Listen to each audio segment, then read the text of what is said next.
Sur le monde et les messages de ce soir qui revient encore chez vous avec un grand sujet pour décortiquer, analyser et pourquoi pas décrypter au regard de la Bible et de la brochure pour ceux qui sont dans le message du prophète William Marion Branham. Jésus partait au ciel, il a dit je ne laisserai pas orphelin. Je viendrai en forge. Le baptême du Saint-Esprit amène Dieu en vous. Et Dieu s'appelle Jésus.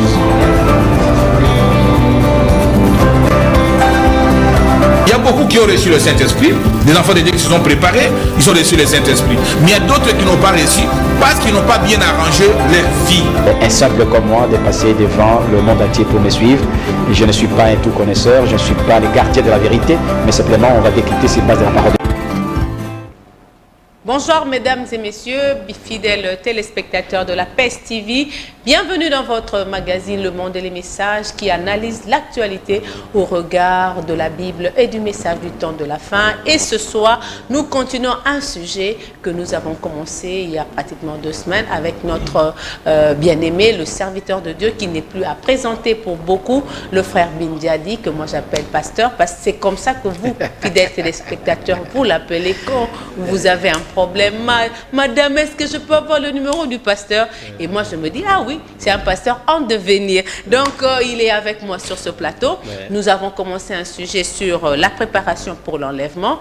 Et pendant le développement de ce sujet, il a parlé sur les conditions pour parler de l'enlèvement. Et il a aussi parlé comment se passera l'enlèvement. Vous nous avez demandé de le ramener sur ce plateau pour qu'il puisse parler point par point sur les 12 conditions pour parler de l'enlèvement. Voilà pourquoi nous l'avons rappelé sur ce plateau, pour qu'ensemble, il puisse nous détailler chaque point, permettre ainsi à tous les fils et filles de Dieu qui nous suivent de pouvoir se cadrer, se positionner au regard de leur vie par rapport à la parole de Dieu, et s'ils attendent réellement l'enlèvement, qu'ils sachent comment se préparer pour cela. Bonsoir frère Bindiadi. Bonsoir Maman Nika, Congolais Dame de Fer. Que Dieu vous bénisse, que Dieu vous bénisse. Amen. Et que Dieu bénisse tous les téléspectateurs à travers le 5 continents. Et sincèrement, laissez-moi vous dire, je vous dis merci pour cette émission, La Tranche, le monde et le message. La dernière émission que j'ai vu l'engouement des serviteurs de Dieu qui m'ont appelé, les enfants de Dieu ont souci de connaître beaucoup de choses. Je leur dis merci. Parce que vrai que je ne connais pas tout, nous essayons par la grâce de Dieu d'apporter quelque chose que Dieu a mis dans notre cœur. Et sur base de la bénédiction du Seigneur, veuillez nous supporter et nous sommes prêts à répondre à toutes les préoccupations. Et surtout, ce qui a fait ma joie, il y a même ici à la télévision, ailleurs, on m'a dit que même si on ne va pas à l'église, quand on suit l'émission Les Mondes des Messages, c'est une prédication. Je suis content, mais je vous dis, allez dans vos églises respectives, mais ayez la soif de la parole de Dieu, parce que l'État ne sont plus. Nous sommes à la dernière seconde pour aller au ciel. Merci. Oui, à la dernière seconde, ce qui veut dire que chacun doit se préparer pour l'enlèvement. Absolument. Et toute église parle de l'enlèvement.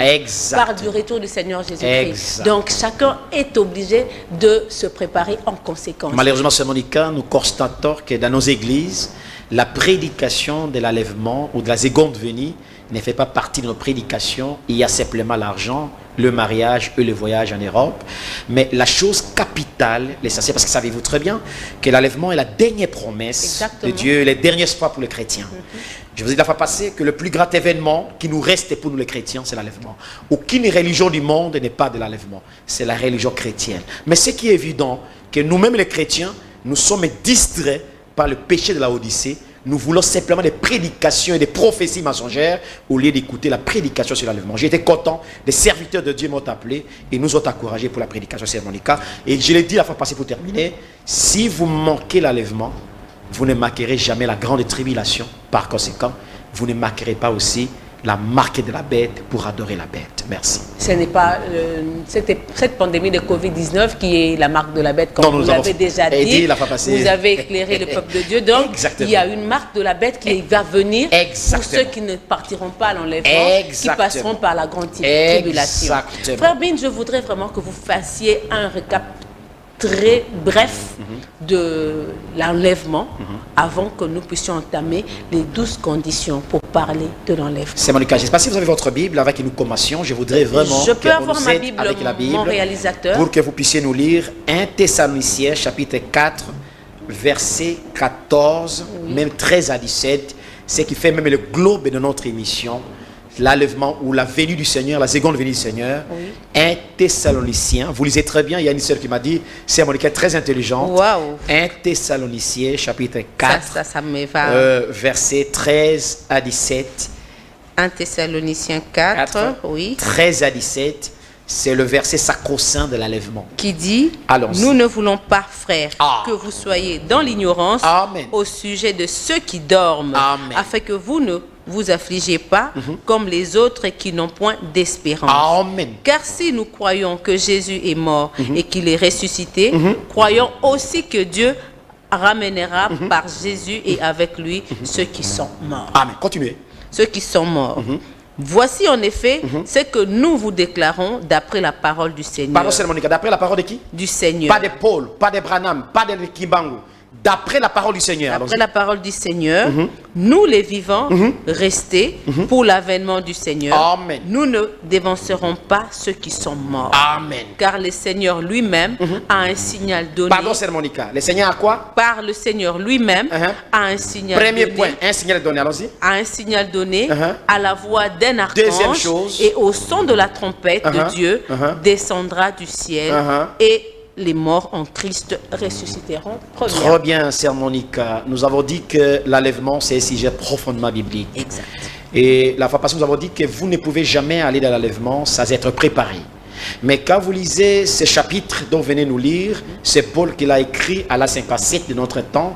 Ça fait presque 2000 ans que Paul a écrit et attendait l'enlèvement. Malheureusement, Paul lui-même était mort, mais il était sujet, il s'est ressuscité pour l'enlèvement. Ainsi, c'est à Monica. Quand vous lisez cette écriture, comment se passe l'enlèvement, avant que nous puissions entrer dans les sujets profonds, les 12 points, les 12 conditions pour être enlevés. Quand vous lisez cela, vous allez trouver qu'il y a 3 choses dans ce chapitre. La première chose, il y a un signal donné, ou ce qu'on appelle un cri de commandement dans notre traduction biblique. Un signal donné, c'est quoi? Un cri de commandement, c'est quoi? C'est le message de préparation où le 7e messager, un prophète au temps de la fin, qui vient avec un message pour s'adresser à l'épouse qu'on appelle vierge sage.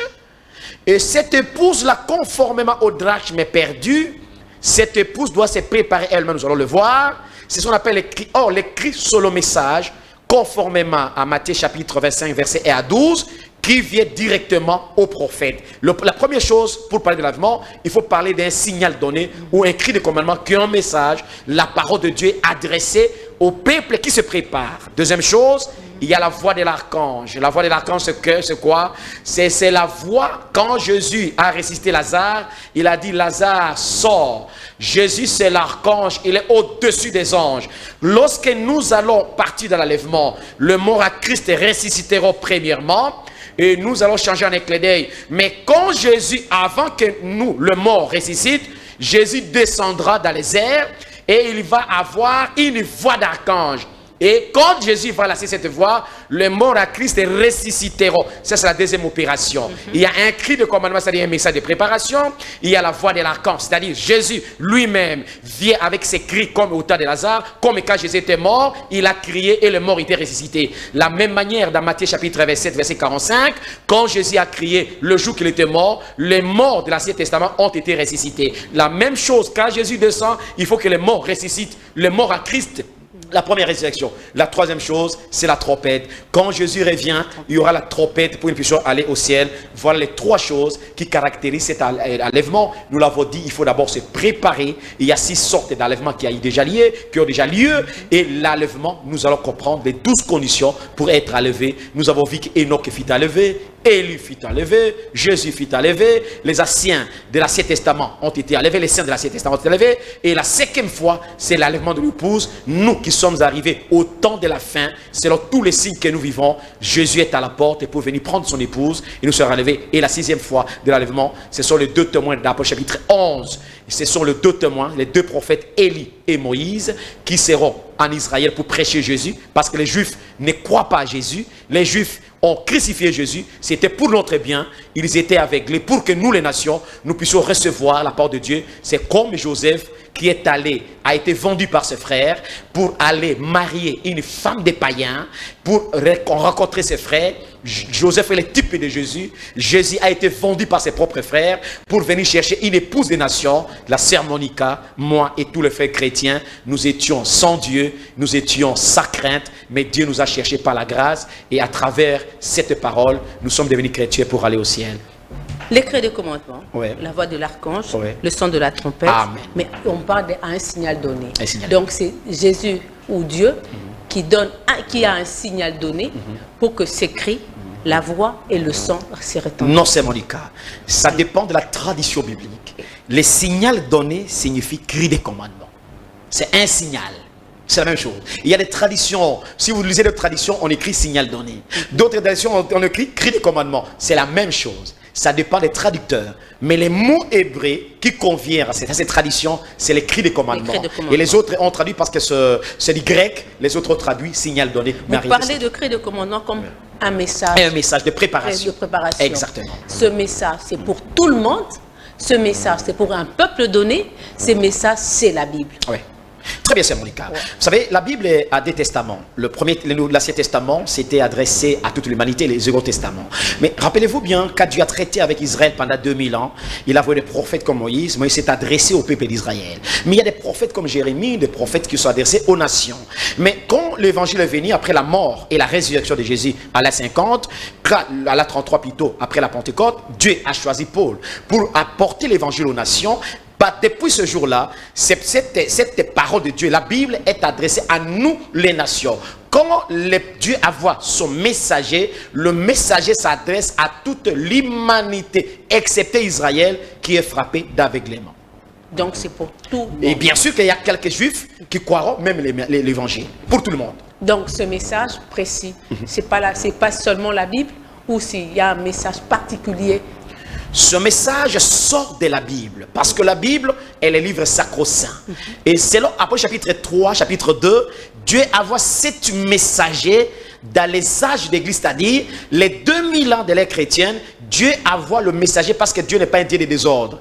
Et ces 2000 ans sont répartis à 7 messagers, 7 périodes de temps. Et à chaque temps, Dieu envoie un messager avec un message pour s'adresser à toute l'humanité. Et ceux qui croiront ce message, c'est ce qu'on appelle les élus. Même s'ils sont morts, ils seront ressuscités lorsque Jésus viendra prendre son église dans l'enlèvement. Tout le monde sait que nous sommes dans l'âge de la Odyssée. Exact. Parce que tout le monde lit Apocalypse. Exact. Et il y a partout, on croit aux 7 chandeliers. Exact. On croit aux 7 étoiles dans la main de Jésus, qui a distribué dans Apocalypse 1 jusqu'à Apocalypse 3. Exact. Et on parle des âges des églises. Nous sommes au dernier âge qui est la Odyssée, qui est un âge qui est ni chaud ni froid. Un âge pauvre, misérable. Jésus n'a pas tellement donné d'éloges. On l'a chassé.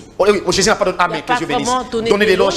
De tous les 6 âges, il a donné l'éloge. Mais dans l'âge de la Odyssée, il n'a pas donné l'éloge. Allons-y, très bien. Oui, donc ce qui veut dire que c'est un âge où même la chrétienté n'est pas reconnue. Mais curieusement, nous avons plusieurs églises. Comment arriver à les unir autour de ce message pour dire que non, c'est ça le cri de commandement que tout le monde doit suivre pour participer à l'enlèvement. Dieu merci. Une très bonne question, Sœur Monica. On m'a posé cette question dans une chaîne de télévision aussi. Écoutez, quand Dieu s'adresse à chaque âge, il commence par exemple de l'âge de l'Odyssée, c'est Apôtre chapitre 3, verset 14. Écrit à l'ange. L'ange, c'est le messager, Malaïka. Malaïque, ce n'est pas le messager céleste. Dieu ne s'adresse pas aux messagers célestes qui sont les anges, parce que les anges sont à côté de Dieu. Mais la Bible dit écrit à l'ange de l'église de Laodicée. L'ange, c'est le messager. C'est un homme de la terre des nations qui reçoit un message de la part de Dieu. On s'adresse à une personne. Mais si vous remarquez, je préfère que tu lises ici parce que nous voulons fixer l'opinion. Oui. Regardez, Apocalypse chapitre 3, verset 14. Apocalypse 3, 14 dit ceci, je suis là, il dit... écrit à l'ange de l'église de Laodicée. Ah, merci. Arrête-toi, M. Monica. On a écrit seulement à un ange, à une église. Écrit à l'ange de l'église de Laodicée. Une seule église et un seul messager. Mais à la fin, lisez 21, 22. 22 dit ceci. Que celui qui a des oreilles entende ce que l'Esprit dit aux églises. Amen. Voyez maintenant, au commencement, le messager s'adresse à l'ange de l'église de Laodicée. Mais à la fin, l'esprit là, c'est pas le Saint-Esprit. C'est le messager de l'âge. Quand il vient avec son message, un message biblique qui s'adresse à toutes les églises. Voilà maintenant le problème. Quand un messager vient, il vient avec son message biblique, il s'adresse à toutes les églises. Mais malheureusement, il utilise une seule voix. Une seule voix. C'est l'ange de l'église. Exact. Mais malheureusement, compte tenu des aberrations des hommes qui ont organisé par les dénominations et les organisations, les églises ont mis les barrières à la vérité et les églises n'accepteront pas la vérité parce qu'il y a beaucoup d'églises. Maintenant, Dieu ne regarde pas ces églises-là parce que Dieu a besoin d'un corps mystique du Seigneur Jésus-Christ, une seule véritable église de Dieu vivant. Malheureusement, les gens eux-mêmes se sont mis à la position de Dieu, mais Dieu ne connaît pas toutes les églises. Dieu connaît seulement une seule véritable église, dont il a dit dans Matthieu chapitre 16 que cette église sera bâtie sur la révélation. Même les séjours des morts ne peuvent pas déboulonner, je dis bien déboulonner cette église. Il n'a pas dit les églises. Oui. Déboulonner cette église qui est bâtie sur la révélation. C'est ça votre question. C'est ça la question. Là, c'était juste une parenthèse. Exactement. Je reviendrai parce que faire croire aux gens qu'aujourd'hui, il y a un cri de commandement qui est un message de préparation, que tout le monde doit rester derrière ce message, c'est ce qui pose problème. Parce qu'aujourd'hui, chaque serviteur de Dieu a un message. Nous avons une panoplie de prophètes. Chacun a rencontré Dieu, chacun a un message de la part de Dieu, chacun a une portion de la parole qui donne au peuple de son église. Alors, sur quel fondement se baser pour cette préparation pour l'enlèvement? Est-ce qu'on ne sera pas surpris, comme la dernière fois je vous ai dit, cet invité qui s'est retrouvé au festin des noces, mais qui n'avait pas l'habit de noces et il s'est retrouvé rejeté. Est-ce que ça, ce n'est pas la condition de l'église aujourd'hui? C'est Monica, la condition de l'église du temps de la fin, c'est la condition la plus lamentable. L'église ne peut pas avoir le nom de l'église, c'est honteux. Il faut chercher un autre nom au lieu d'appeler l'église. Parce que l'église, savez-vous, c'est sortir hors d'eux. Mais l'église qui est censée sortir hors d'eux, nous trouvons que le monde est totalement dans l'église. La politique dans l'église, les tribalismes dans l'église, les règlements des conflits dans l'église, les monnayages dans l'église, le christianisme dans l'église, les tribalismes dans l'église. C'est pourquoi vous avez vu, même Jésus lui-même, il a pris les fouets pour fouetter, parce qu'il a vu que la maison de mon Père n'est pas une caverne de voleurs. Les églises aujourd'hui ne sont que des cavernes de voleurs et des tribunes de traditionalistes. C'est pourquoi, Sœur Monica, cette question a raison d'être, pour vous dire que maintenant vous avez remarqué, quand Jésus voulait venir dans Matthieu chapitre 25, il y a eu 10 vierges, mais il y avait 5 qui avaient d'huile et les 5 n'avaient pas d'huile. Mais avant qu'elles aient d'huile, il y avait un cri, parce que vous avez posé les cris, il y avait un cri pendant la minuit. Et ce cri-là, c'est le prophète. Parce que Jean-Baptiste, on lui a posé la question, toi qui es-tu? Il dit, je suis le cri, c'est la voix qui crie dans les déserts. Et quand il y a un désert ecclésiastique, il y a toujours une voix qui vient redresser au peuple, que, mes frères et mes sœurs, quittez vos églises dénominationnelles, parce que nous allons voir dans les conditions. Il faut sortir de ces églises-là, quittez ces fausses églises-là. On ne vous amène pas vers un homme, on vous amène vers Christ qui est la parole révélée, pour que vous puissiez vous préparer,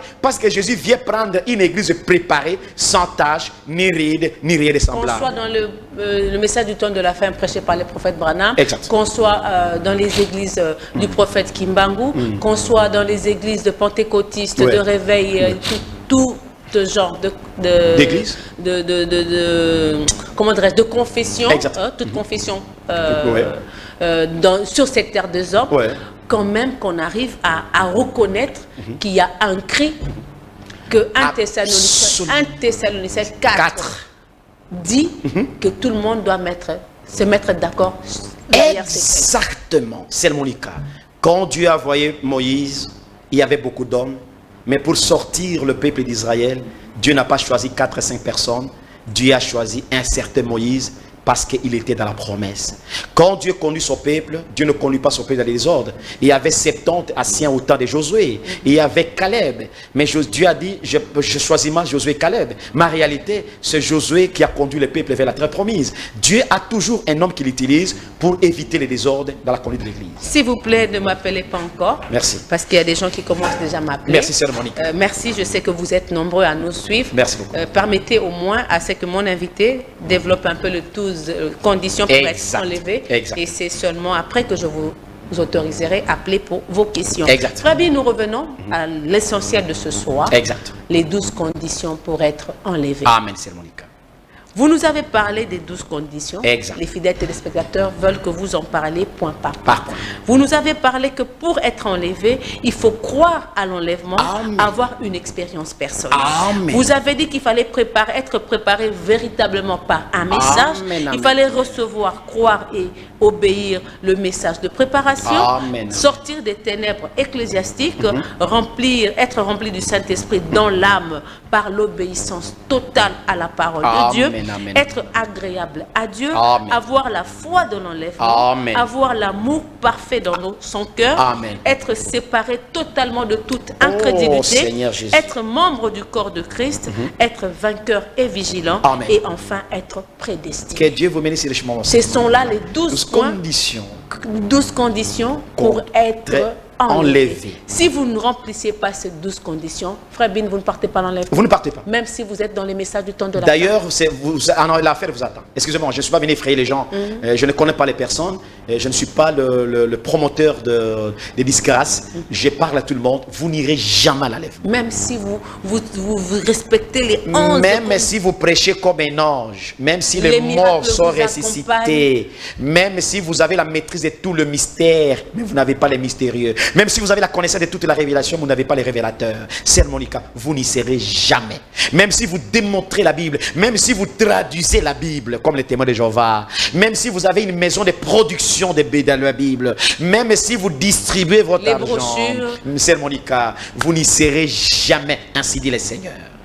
Croire à l'enlèvement, avoir une expérience personnelle. Oui. Qu'est-ce que vous attendez par là? Sœur Monica, vous ne pouvez pas avoir quelque chose si vous ne le désirez pas. Mais vous ne pouvez pas le désirer si vous ne le connaissez pas. L'enlèvement est une promesse, est un événement exceptionnel de la fin. Vous devez croire qu'il y a un enlèvement que l'épouse attend. Malheureusement, il y a des églises qui ne croient même pas à l'enlèvement. Je peux citer, mais je me réserve. Non, je veux merci pas dans votre avoir plateau. des réponses. Merci beaucoup, Sœur Monica. Alors, vous devez croire qu'il y ait l'enlèvement. Et à croire à l'enlèvement, Sœur Monica, vous devez avoir une expérience personnelle. C'est très profond ça. Pas une expérience collective. Moi, toi et ton Dieu. Et ton Dieu. La manière que tu as rencontré ton Dieu. La manière que tu vis ta vie avec la parole de Dieu. Ce n'est pas la manière de votre pasteur. Ce n'est pas la manière de votre évêque, de votre pape.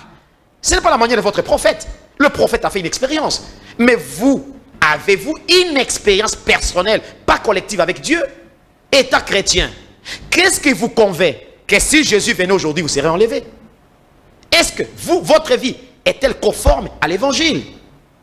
Est-ce que la manière que tu vis là, tu es conscient?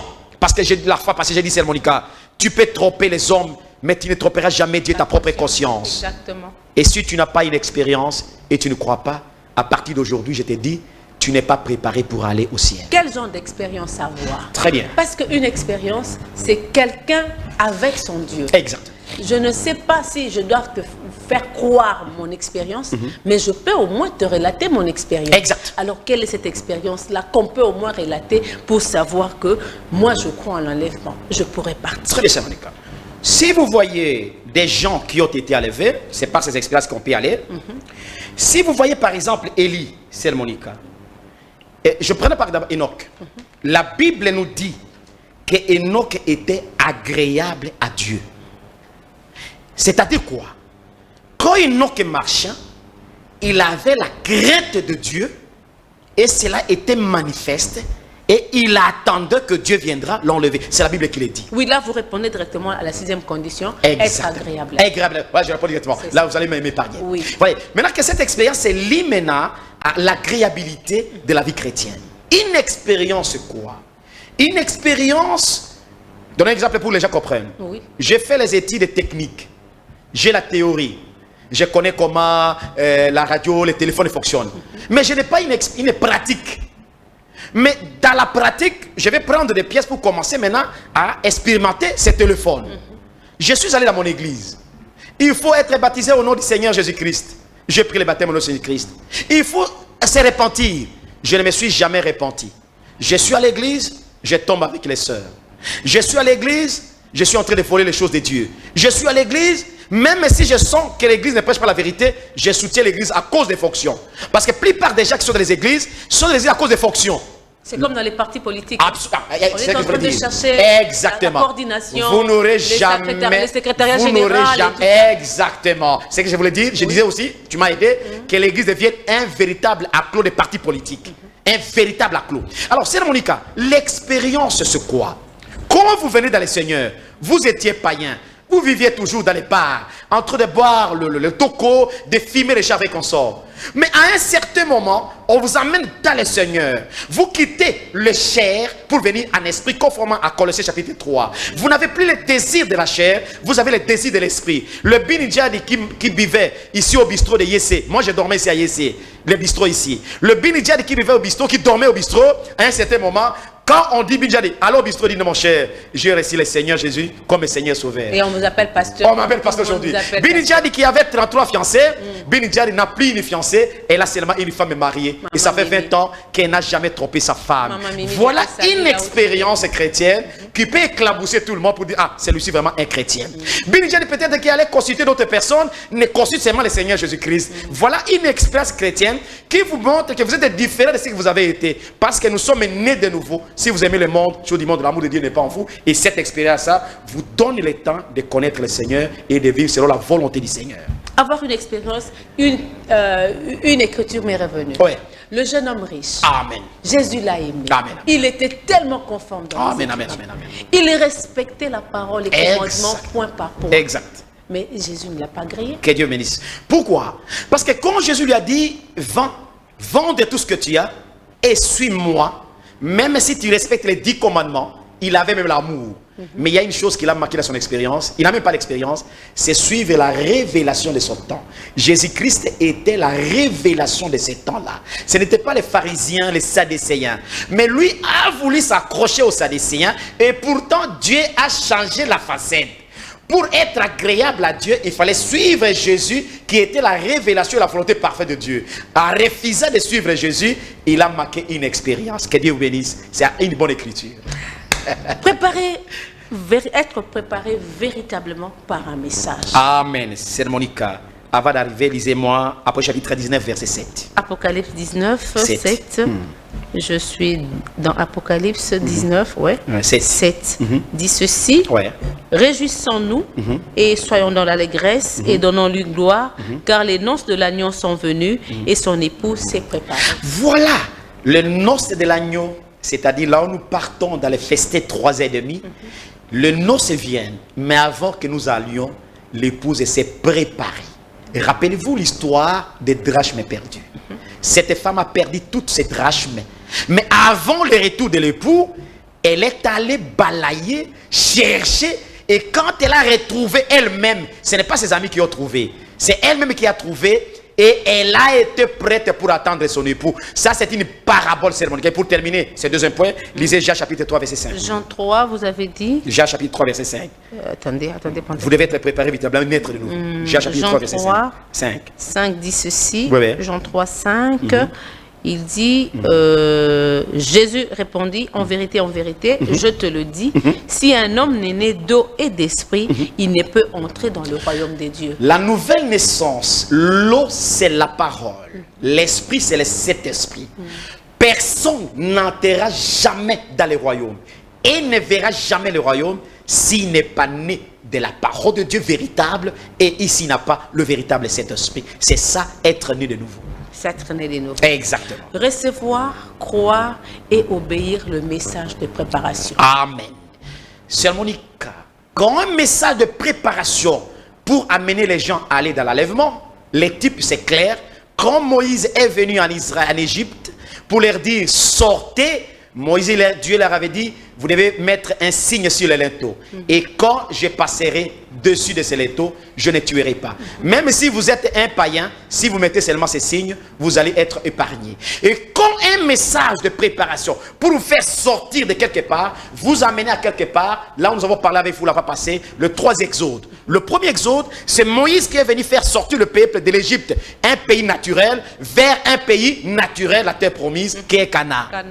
Deuxième, Jésus est venu faire sortir les enfants d'Israël des judaïsmes, traditions judaïques, comme nous voyons les catholiques et consorts, qui sont bloqués dans les traditions. Jésus est venu le faire sortir de toutes ces traditions pour les amener à Christ, qui est la parole révélée. Mais la troisième fois, quand Dieu prépare son épouse pour l'enlèvement, Dieu nous fait sortir des dénominations, des credos, des églises, des doctrines d'hommes, des doctrines de démons, vers la véritable parole de Dieu. Parce que Jésus est la parole, les cieux et la terre passeront. Toute parole d'homme c'est un mensonge, mais la parole de Dieu est la vérité. Et quand cette parole est là, vous devez vous préparer, vous devez croire d'abord cette parole-là. Vous devez obéir. Et vous devez, je dis, croire. Et recevoir d'abord et obéir. C'est la preuve de cet esprit parce que la Bible dit Acte 5, 32. Tu peux me lire? J'aime bien cette écriture. Oui, le temps que moi je cherche, je pourrais aussi demander à nos fidèles téléspectateurs qui nous suivent à la maison. Je sais que je ne terminerai pas tous les 12 points aujourd'hui. Je ne suis même pas pressée. Un mois, c'est Monica. Vous m'avez demandé de ne pas être pressé, que l'invité puisse parler point par point calmement. Donc vous pouvez déjà appeler, vous qui avez des questions sur ces 4 points déjà, sur les 5 points déjà développés. Vous pouvez appeler pour poser vos questions. Vous avez dit que je lise dans Éphésiens. Éphésiens chapitre. Non, j'ai dit que vous lisez dans Éphésiens. Oui, Éphésiens. Non, Actes des Apôtres plutôt. Actes des Apôtres 5, 32. 5, 32. Ok, 5, 32. Donc le téléphone est ouvert. Vous qui êtes à la maison, vous pouvez appeler, poser votre question. Le serviteur de Dieu est là, il va répondre. Nous sommes témoins de ces choses, de même que le Saint-Esprit que Dieu a donné à ceux qui lui obéissent. Sœur Monica, l'obéissance vaut mieux que les sacrifices. Tu peux aller à Mangengengue, tu peux aller à Lozizila, tu peux aller tout. Tu peux dire que j'ai fait les jeûnes de 100 jours comme le coutume à Kinshasa.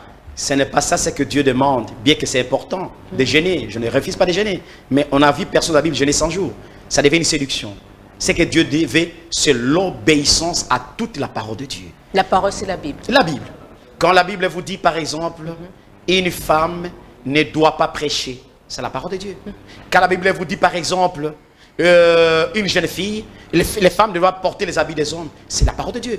Et quand la Bible vous dit, une jeune fille ne peut pas aller coucher avec un homme, ça c'est marié, ça consacre les mariages, c'est la parole de Dieu. Mais dans nos églises, combien nos sœurs, combien nos jeunes garçons, surtout la génération actuelle maudite aujourd'hui, avec les laptops, avec le téléphone Android. Sœur Monica, j'ai peur qu'aujourd'hui, l'enlèvement, il n'y a pas beaucoup de personnes qui y seront. Et regardez combien les gens sont dans les églises aujourd'hui, à travers le monde, tous les 5 continents qui nous écoutent. Mais remarquez la vie que les gens mènent. Est-ce que les gens obéissent à la parole de Dieu? Nous partons dans l'église sous la formalité ou le formalisme seulement que nous sommes dans les églises. Mais Dieu ne regarde pas ce que nous faisons dans les églises. Dieu regarde le cœur que nous avons vis-à-vis de sa parole. C'est l'obéissance seulement. L'obéissance à la parole, là je reviens. Vous avez évoqué certains points. Exactement. Sur un cas, il faut qu'il y ait des questions là-dessus. Exactement. Vous parlez d'obéir à la parole de Dieu. Oui, c'est mon cas. C'est vrai, il y a des choses où Dieu a parlé à l'époque de Paul qui étaient un peu, aujourd'hui on a actualisé les choses, qu'on essaye un peu de vivre. Peut-être à l'époque de Paul, on disait que les femmes ne devraient pas se faire de tresses, c'était pour les prostituées. Mais aujourd'hui, les femmes font de tresses. On ne dira pas que toutes les femmes qui font de tresses sont des prostituées. Quand bien même vous dites que la Bible dit que la femme ne prêche pas, peut-être à l'époque de Paul, à l'époque de Jésus, la femme ne savait pas lire, n'était pas tellement en contact direct avec Dieu. Mais aujourd'hui, Dieu parle aussi, il élève des femmes comme serviteurs de Dieu. C'est Monica, c'est une très bonne question. Je vous dis, vous et moi, et tous les prédicateurs à travers le monde qui nous suivent, personne ne connaît la Bible comme Paul. Paul a été enseigné par Gamaliel, un vrai docteur de la loi. Paul a été visité par le Seigneur Jésus-Christ et Jésus l'a appelé son instrument. Et Paul a dit, même si un ange venait du ciel auprès de Dieu, si vous enseignez notre évangile, que cet ange-là soit maudit. Paul a été très fort. La parole de Dieu ne peut pas faire l'objet d'une interprétation particulière. La Bible dit, Ancien Testament comme Nouveau Testament, n'ajoutez pas, ne soustrayez pas. car il y a des fléaux pour la personne qui ajoute. Mais aujourd'hui, quand même, on étudie Dieu. Peut-être à cette époque-là, ce n'était pas tellement. Répondez un peu. Les femmes ne faisaient pas de tresses. Exactement. Les mariés ne faisaient pas de tresses. Je vais répondre. Revenez un peu. Je vais répondre. Oui. Maintenant, c'est pourquoi il est demandé aujourd'hui, s'il y a beaucoup de gens qui peuvent interpréter cette parole, ça devient une confusion. Et la Bible dit, dans l'Ancien Testament, que mon peuple ne sera plus jamais dans la confusion. Comment expliquer? Lui-même, Paul dit que ce n'est pas de chez vous, les femmes, que la parole de Dieu est sortie. La parole de Dieu, elle vient d'auprès de Dieu. Cette parole-là, la femme depuis le commencement, je vous ai démontré la fois passée que la femme a été l'objet de beaucoup de séductions dans la Bible. À commencer par Ève elle-même. Je vous ai montré comment Ève a été séduite. Je vous ai montré comment la femme d'Abraham a été séduite. Je vous ai montré comment dans toute la Bible, même Marie elle-même a nié Jésus. Donc la femme ne peut pas le faire parce que la Bible est claire. La femme ne peut pas enseigner ni se présenter devant les hommes pour prêcher la parole de Dieu. Ça, c'est ainsi dit le Seigneur. Personne ne peut arrêter cela. S'agissant des cheveux, Paul a dit, parce que le cheveu c'est une grande étude. Le cheveu c'est un mystère. Quand Jésus était devant cette femme prostituée qui a pris ses cheveux, la grande sœur de Lazare, quand cette femme a pris ses cheveux pour essuyer les pieds de Jésus, c'était la plus grande tentation que Jésus a connue. Parce que les cheveux ont un secret. Vous comprenez, c'est Monica. Et quand vous comprenez le mystère des cheveux, vous comprenez beaucoup de choses. Jésus pouvait être même tenté comme étant un homme, ça pour ça, homme, ça pour ça, Dieu. Mais il ne devait pas être tenté parce qu'il est Dieu. Maintenant, revenons. Paul, lui, il vient dire, la femme ne peut pas couper les cheveux. L'écriture sacro-sainte, selon 1 Corinthiens chapitre 14, la femme ne peut pas couper les cheveux. Si elle coupe les cheveux, elle déshonore son mari, par conséquent, elle déshonore Dieu. Comme la femme des rois Artaxerxès qui a marié Esther. Comment s'appelle le roi? Assuérus, ouais. Qui a marié Vachi. Ouais. Voyez, à cause de la désobéissance, dit cette parole, la reine a été destituée. Et une véritable chrétienne qui désobéit à la parole de Dieu mérite d'être effacée. Maintenant, s'agissant des textes dont vous êtes en train de parler, exactement, cela nécessite maintenant la révélation. Au temps de Paul, vous avez bien dit, les tresses étaient significatives à des prostituées, comme les drachmes étaient significatifs à des mariés. Parce qu'à chaque époque et à chaque civilisation... Et ce n'est pas toutes les filles qui allaient au puits au même moment, parce qu'il y avait un temps de prostituées, un temps exactement. de... Non, je voudrais vous montrer même dans la Bible... Je pouvais me montrer dans la Bible, dans l'Ancien Testament, même la femme d'Isaac avait tué son nœud et a mis même les bijoux dans les nez. Vous voyez ça? Les boucles de nez. Exactement. J'ai eu l'écriture, je vais vous démontrer ça. Ça, c'est la tradition que les gens en avaient à leur temps, parce qu'il n'y avait pas une écriture de lumière. Mais à ce temps de la fête, ou à ce temps que nous vivons, lorsque la lumière vient éclairer les ténèbres. Mais à ce temps ici, c'est clair. Quand une femme, nous voyons que la chevelure devient maintenant très complexe. Quand les femmes font n'importe quelle tresse et consort, ça devient très séduisant. On ne refuse pas. Tressez le cheveu, mettez quelque chose qui ne peut pas copier le monde. Parce que ce qui nous concerne, nous les nations aujourd'hui, nous sommes des païens. Nous sommes des païens. Nous n'avons pas de loi. Nous n'avons pas de la parole de Dieu. Mais quand nous recevons la parole et que nous sortons du monde, nous ne pouvons plus retourner dans le monde. Mais qu'est-ce que le diable fait? Le diable a des astuces toujours, la ruse pour nous ramener dans la Bible. C'est pourquoi un prophète est toujours nécessaire pour donner l'équilibre biblique. Aujourd'hui, la manière que tu as fait tes cheveux, c'est absolument magnifique. Mais regardez comment les Africains font, les Africaines. Elles prennent les cabellos, elles mettent des couleurs blanches, des couleurs jaunes. Vous voulez faire quoi? Ça, c'est totalement la modernité. S'il y a quelque chose que vous voyez dans le monde, n'imitez pas comme un chrétien. Faites quelque chose qui ne peut pas blesser la conscience des hommes. C'est ce qu'on appelle l'impureté. L'impureté n'est pas seulement la publicité. L'impureté, c'est la manière de se comporter pour ne pas blesser la conscience de certaines personnes qui vous voient. Donc, vous devez avoir la probité, la conscience d'une chrétienne pour ne pas blesser les autres. Par exemple, vous portez les habits trop collants, les habits trop chauffants, les habits trop démontrants. Mais est-ce que vous-même, à sortir de votre maison, vous avez l'expérience? Mais vous savez aussi qu'il y a d'autres personnes qui peuvent bien s'habiller, comme le pasteur a donné l'exemple aujourd'hui. On dit, maman, tu es très bien habillée. Exact. Mais il y a quelqu'un qui peut aussi accoufer liango kaka. C'est-à-dire le frère qui couffe là, le frère qui couffe là, excusez-moi l'expression lingala, le frère qui est en train de convoiter, il n'est pas né de nouveau. Il a couffé, et il mais tu es bien habillé. C'est bien, bien habillé, nous le disons tous. Comme vous êtes là, vous êtes bien habillé. Mais la Bible dit, quand vous convoitez dans votre cœur, c'est qu'en réalité, vous êtes un Samson qui a le désir d'aimer les femmes. Voyez ça? Vous n'êtes pas né de nouveau. Dire quelqu'un bien habillé, c'est une bonne chose. Mais quand vous, à 10 ans bien habillé, vous convoitez, comme la Bible dit, Jésus l'a dit, si vous regardez deuxième regard et que vous convoitez dans votre cœur, Jésus a dit, vous avez commis d'adultère. Le téléphone est ouvert. Merci beaucoup à 719 qui, je ne sais pas si vous bipez ou appelez, mais appelez quand même. Il est ouvert. C'est une émission en direct. Exact. Donc, le serviteur de Dieu, il est là. Exact. Il va répondre à toutes vos questions. Exact. Oui, croire, recevoir, croire et obéir le message de préparation. Exactement. C'est pas facile. C'est pas Vous facile. savez, la Bible, on a tendance à croire qu'on pêche, mais des fois, peut-être Jésus a tellement allé sous-monter. Il regarde ça, il dit, bon, c'est juste un faux pas. Il passe. Le péché, c'est l'incrédulité. Il n'y a pas de grands péchés, il n'y a pas de faux péchés, de petits péchés. Le péché, c'est l'incrédulité. Quand vous écoutez cette parole que nous prêchons, la Bible, et que vous ne voulez pas croire, vous croyez la pensée de votre pasteur, c'est ça l'incrédulité. C'est-à-dire, il y a des gens qui sont tellement incrédules, mais ne savent pas, innocents, ne savent pas qu'ils sont incrédules, parce que quand on leur dit la vérité, ils cherchent à défendre leurs églises. Mais c'est Monica, même moi qui vous parle, je ne suis pas dans ce plateau pour défendre mon église. Je suis en train de défendre la parole de Dieu, parce que la Bible dit, prêchez à toute occasion favorable ou non. Nous défendons la Bible, qui est l'évangile. C'est pourquoi Paul a dit, je ne viens pas auprès de vous avec des discours persuasifs. Il faut aussi la démonstration de la puissance de Dieu. Vous allez dire qu'écoutez, non, moi je n'ai pas fait de péché. Non, non.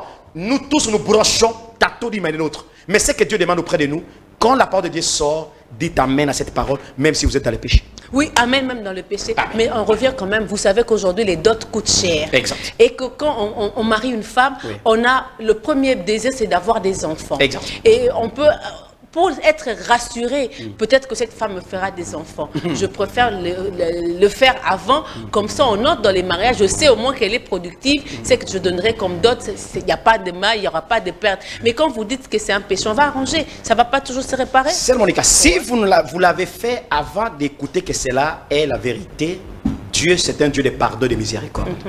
Mais nous qui sommes des chrétiens qui écoutons, c'est ce qu'on appelle la fornication. Il y a la différence entre la fornication et l'adultère. Ok. La fornication, c'est quoi? Quand vous êtes encore dans l'étape des fiançailles et que vous connaissez le corps d'une fille, vous connaissez, vous faites la fornication. Vous voyez ça? Et un chrétien ne peut pas le faire.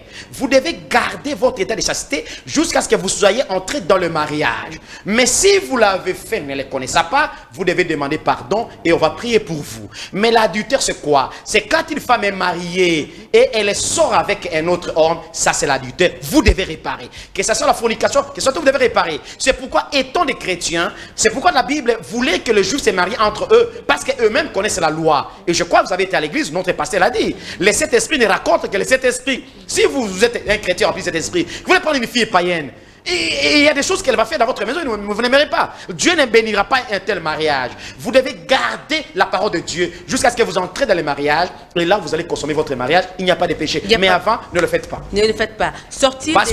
Parce que Joseph et Marie ne l'ont pas fait. Sortir des ténèbres ecclésiastiques. Qu'est-ce que vous entendez par Très bien. sortir des Lisez ténèbres? Apocalypse chapitre 18, verset 4. Apocalypse 18, 4. Oui. Waouh, Apocalypse 18. Attendez, s'il vous plaît, il y a un appel là, mais je crois que c'est un bip. Voilà. Ouais, Apocalypse 18, Ouais. 24 dit ceci. Oui. Ok, 24, il dit. Apocalypse 18, 4. 4, Ouais, ok. Il dit. Et j'entendis du ciel une autre voix qui disait, sortez du milieu d'elle, mon peuple, afin que vous ne participiez point à ses péchés et que vous n'ayez point de part à ses fléaux. Voilà. Dieu, au temps déjà de Patmos, avertit les églises pour leur dire, sortez de milliers de la Babylone la grande. C'est Monica. J'espère que vous m'écoutez. Oui. La Babylone la grande, c'est une expression biblique qui signifie la mère de prostituées. C'est-à-dire une église mère qui a fait le vœu d'adultère en enseignant les doctrines d'hommes et de démons, des préceptes d'hommes, dont la Bible parle d'Ésaïe chapitre 1er, la suivre dans l'église, la mareuaterie, adorer Marie, les chapelets, les neuvaines, des choses du monde que les églises ont amenées dans la maison de Dieu, comme au temps de Jérobabel. Et Zorobabel. Non, pas Zorobabel. Jéroboam. Jéroboam, Voilà. plutôt, ouais. Comment les enfants d'Israël sont allés prendre les pratiques païennes pour mettre en Israël? Dieu était fâché. La même chose. L'église mère a pris les coutumes des gens du monde, les systèmes du monde, pour mettre dans l'église, c'est disant église. Ça, ce n'est pas une église. Mais vous-même qui êtes sorti de l'église mère, soi-disant protestante, pentecôtiste, église des réveils, Oui. mais vous y retournez lentement et sûrement avec des pratiques que vous faites même plus pire qu'elle. C'est le rôle maintenant d'un prophète de préparation qui vient avec un cri, ce qui veut dire sortez des milliers de toutes ces églises-là. Même si la mienne a ces pratiques, sortez de cette église. Voilà une condition. Si vous demeurez dans cette église, vous ne serez jamais enlevé. Vous ne serez jamais enlevé. Ouais. Je peux lire un message. Bonsoir, PES TV. Nous vous suivons. Courage, merci. Merci. C'est le 433. Il est en ligne. Je crois qu'il va ajouter encore un autre message. Merci. Donc, on est en ligne, on nous suit. Merci. Donc, vous dites qu'il ne faut pas suivre les enseignements qui vous éloignent de la... Dès la parole de Dieu, les doctrines d'hommes, les doctrines de démons, qui est la Babylone la Grande, vous devez sortir des milliers de toutes ces églises-là, qui vous amènent vers elles-mêmes, qui vous amènent pas vers Christ. Si vous demeurez cette église-là, la croix c'est pour l'enlèvement, vous ne serez jamais enlevé. 6e point, Très bien. être rempli du Saint-Esprit dans l'âme. Dans l'âme. Ça, c'est une différence. Oh, mais- La Bible dit, répentez-vous, soyez baptisés au nom de Jésus-Christ. Amen. Vous recevrez le pardon Amen. de vos péchés. Amen. Pour le pardon de vos péchés. Amen. Et vous recevrez le don du Saint-Esprit. Donc, chacun, quand il est baptisé, on reçoit déjà le Saint-Esprit. Ah oui. Et comment vous dites qu'il faut avoir le véritable Saint-Esprit dans l'âme? Très bien, sœur Monica. Le corps humain a 3 parties. Il y a le corps, il y a l'esprit, il y a l'âme.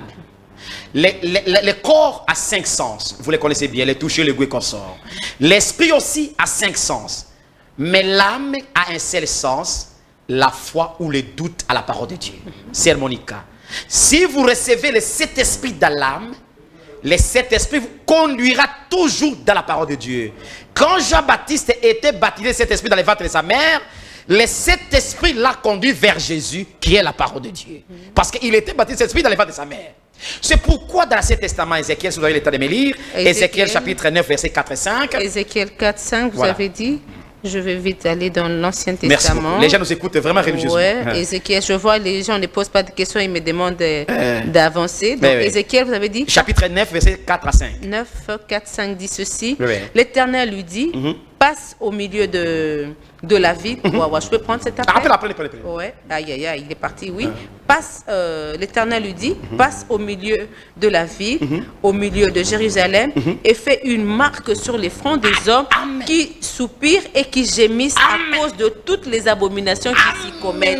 Et à mes oreilles, il dit aux autres, passez après lui dans la ville et frappez que votre œil soit sans pitié et n'ayez point de miséricorde. Sœur Monica, quand Dieu donne le Saint-Esprit à ses enfants, il leur donne le Saint-Esprit comme étant un signe.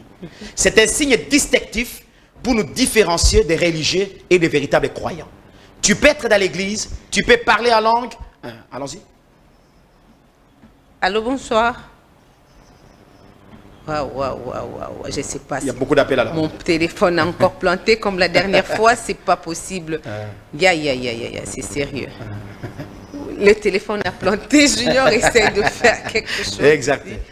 Je ne sais pas recevoir les appels. Attendez, Junior va m'aider à Ouais. avoir même les 5 Exactement. appels. Ouais. Et c'est Monica. Voyez ça. Et quand Dieu donne le Saint-Esprit à ses enfants, Dieu ne donne pas le Saint-Esprit seulement parce que vous parlez en langue, parce que vous chantez. Nous avons vu que les gens chantent sans le Saint-Esprit. C'est le don. Les dons et les appels sont sa répétence. Comme Binjen est en train de prêcher comme ça, moi j'ai le don de prédication, les dons de connaissance. Ce n'est pas ça qui m'amènera au ciel. Je peux prêcher, je peux parler, je peux démontrer. Ce n'est pas ça. Mais Dieu a besoin que son esprit soit dans mon âme. Et quand il est cet esprit dans mon âme, je resterai attaché à la parole de Dieu. Et quand Dieu viendra détruire le monde comme il a détruit au temps 70, au temps de Titus, Dieu ne détruira jamais ceux qui ont le Saint-Esprit. C'est pourquoi si vous voulez lire, c'est Monica, Romains 8 et 9. Ma Bible, si tu peux m'aider, il est en train de chercher Exactement. comment. Ouais. Oui, oui. Donc, Romains, je peux vous aider avec ça. Oui, c'est si Monica, vous voulez, vraiment, ouais. c'est une bonne émission. Romains chapitre, j'ai dit chapitre Romains, c'est Monica. Je ne sais même pas. Romains chapitre 8, verset 9. Oui, 8, 9. Romains 8 et 9, c'est Monica, veuillez lire. Alors, j'ai chiffré là. Ouais. Romains 8 et 9. Merci Lisez. beaucoup. 8, Ouais. 9 dit Ouais. ceci. pour vous, vous ne vivez pas selon la chair, mais selon l'esprit. Si du moins l'esprit de Dieu habite en vous, si quelqu'un n'a pas l'esprit de Christ, il ne lui appartient pas. Amen. Je crois que c'est la dernière écriture pour ce soir, oui. Si quelqu'un n'a pas l'esprit de Dieu, il ne lui appartient pas. C'est exactement ça. Si vous n'avez pas l'esprit de Dieu, vous n'appartenez pas à Dieu. Et comment savoir? Là, on va revenir, je crois, on est à la fin, oui, 18h juste, donc c'est notre temps. Je ne sais pas, fidèles téléspectateurs, veuillez vraiment me pardonner. J'ai vu beaucoup d'appels, mais mon téléphone a planté, comme la fois dernière. Les appels entrent en cascade. Exactement. Je vous aurai après émission, peut-être si vous me rappelez, je prendrai vos questions. Et cette émission va continuer jusqu'à un mois. Nous sommes arrêtés au point 6. Au point 6, exactement. Oui, donc être rempli de cet esprit dans l'âme, amen, amen. par l'obéissance totale à la parole de Dieu. Nous y reviendrons la fois prochaine. Qu'est-ce qu'on peut retenir de ces 6 points pour ce soir, Dieu, à ces temps de la fin, compte tenu des séductions, du péché qui ont tâté les combles, comme au temps d'Israël, Dieu, par son amour et par sa grâce, à nous qui sommes ses enfants prédestinés pour son avènement, Dieu nous a envoyé un précieux message, mais avant que nous puissions être enlevés, Dieu d'abord avoir un cri de commandement, qui est un message de préparation, et Jésus, quand Jésus reviendra, le mot à Christ sera ressuscité premièrement, et nous allons changer en un clin d'œil, et Jésus descendra avec des trompettes, nous allons passer 3 heures et demie au ciel, nous allons partir à l'enlèvement, mais pour faire partie de cet enlèvement-là, nous avons défini toutes les conditions. Vous devez croire d'abord à l'enlèvement, et vous devez être d'abord prêt et avoir une expérience personnelle. Deuxième condition, c'est vous devez être préparé véritablement par un message de préparation, et le reste, je crois que nous allons en parler. Si vous avez des suggestions, nous allons continuer. Merci beaucoup. Envoyez vos questions. Il faut les envoyer. Merci. Ayez aussi le temps de parcourir notre chaîne YouTube, Le Monde et les messages. Nous avons notre diffusion le mercredi à partir de 14h10 sur PES TV, toujours la haute définition. Donc, Monsieur Paul, merci à vous pour tout ce que vous faites pour que cette émission aille de l'avant. La grande équipe Énergie, Junior, vous tous, en tout cas, je vous dis merci. Merci aussi à mon invité sur ce plateau. Que se bénisse et que se bénisse tous les téléspectateurs pour vos encouragements. Nous ne vous décevrons jamais. Nous vous disons merci. Nous sommes là pour vous. On se revoit dimanche pour un prochain numéro. Continuer avec les 12 conditions. Les 12 conditions. Et nous allons parler clairement des 12. Vous avez parlé l'autre fois. Vous avez parlé après 12 conditions. Les 12 conditions. Et les 12 aussi cérémoniques. Comment se passera l'enlèvement? Exactement. On en parlera. Merci beaucoup, fidèles téléspectateurs. Les spécificités. Les spécificités, ouais. Au revoir et à la prochaine.